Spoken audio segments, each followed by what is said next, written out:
This is breaking news from News 8. Our Sunrise Smart Start begins with breaking news on this Tuesday. A 16-year-old boy has died after another fatal shooting in Rochester. It's the city's 14th homicide of the year and the second in a 12-hour span. Erica Cost live this morning with more on this fatal shooting. Erica, good morning.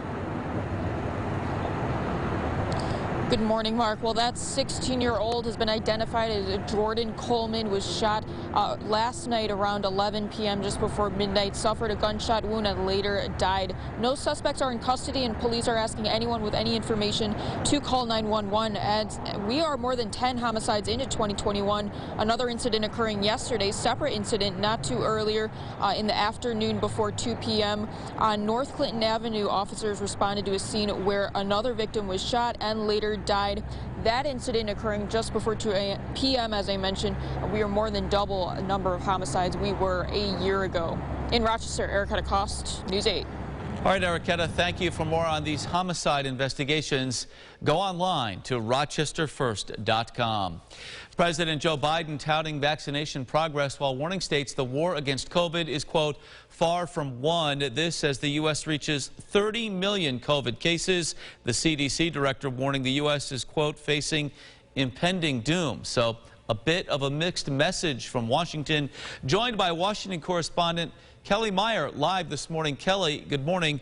First up, what steps is the White House taking to get 90% of Americans who are eligible a dose of the vaccine? Good morning. Well, President Biden says they are doubling the number of pharmacies where you can go and get vaccinated.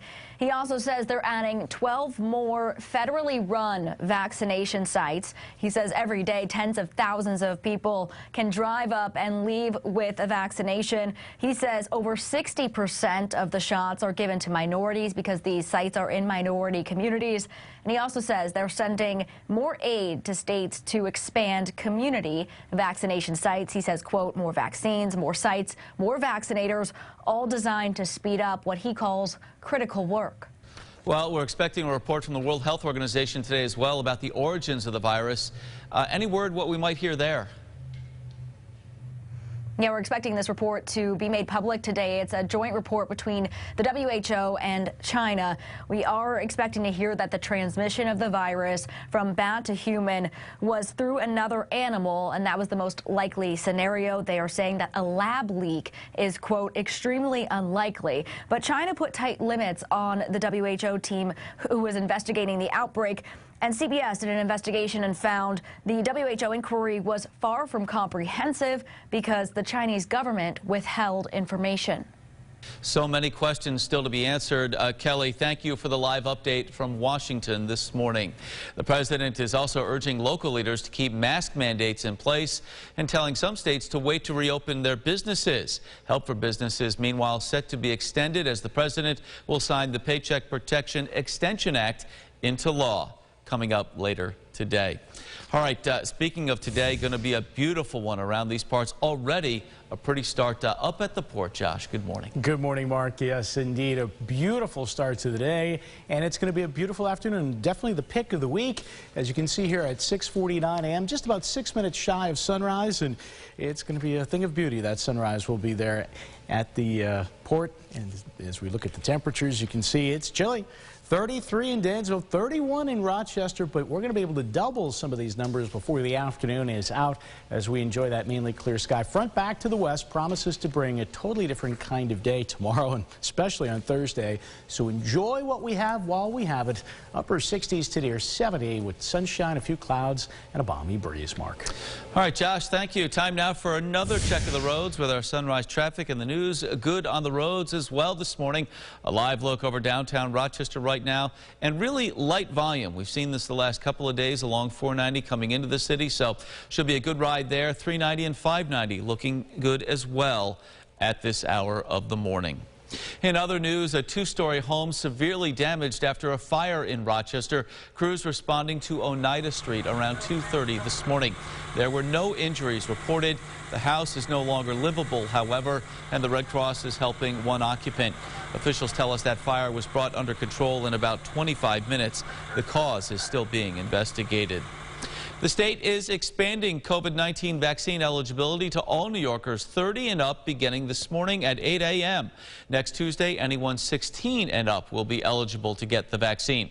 The expansion is nearly a month ahead of the president's nationwide deadline for universal eligibility, and many now eligible are getting ready to schedule appointments. Beginning today, the Rochester Public Market will open with adjusted hours leading up to Easter.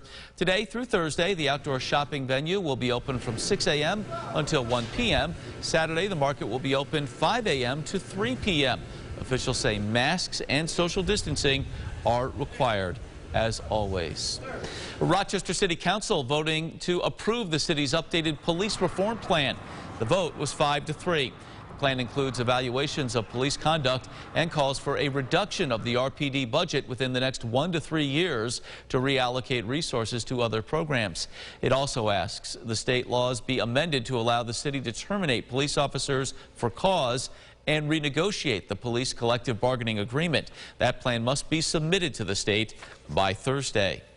The garbage truck driver accused of killing a man in Gates is due back in court today. Investigators say 31-year-old Jerry Moore was driving that garbage truck while watching a video on his cell phone when he rear-ended a car that was driven by Paul Ladico back on February 3rd.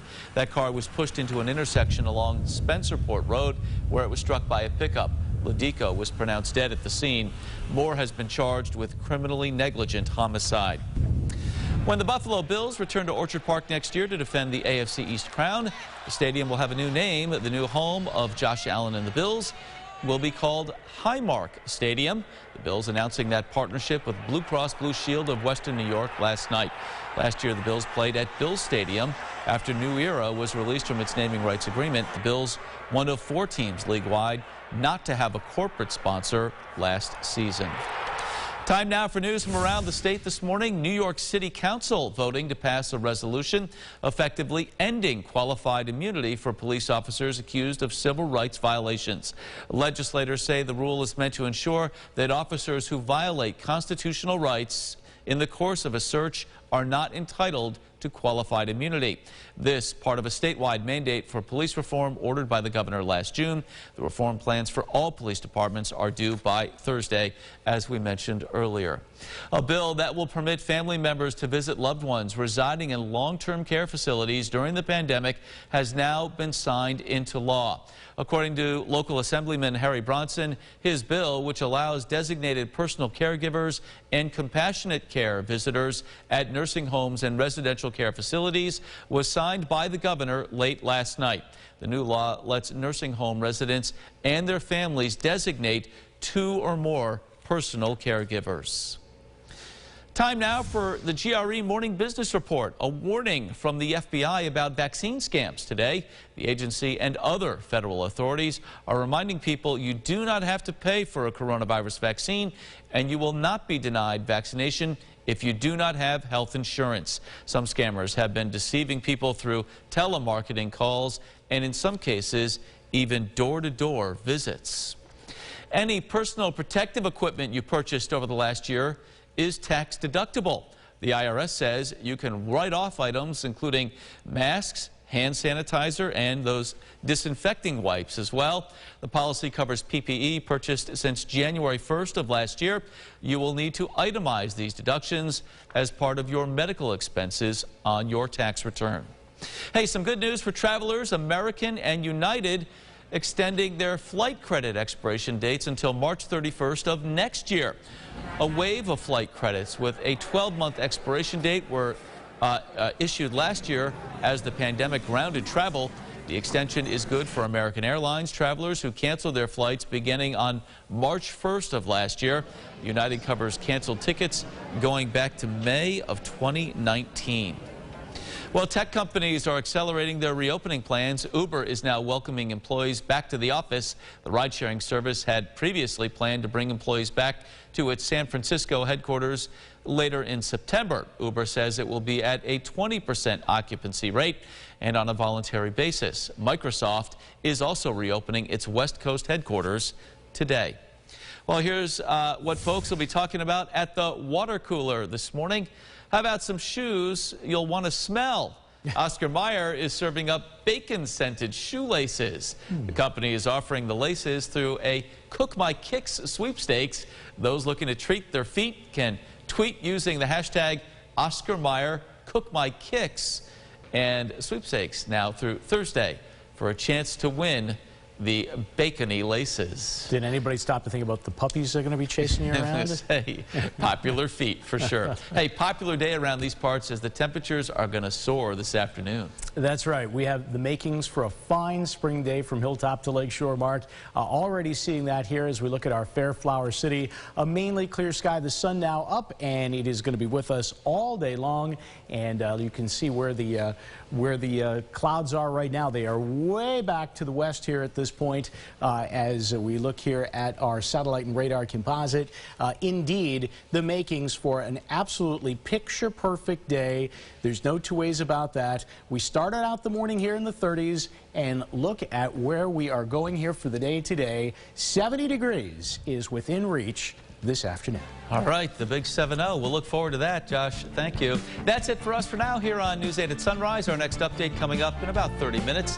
CBS This Morning is up next. Be safe and have a great day.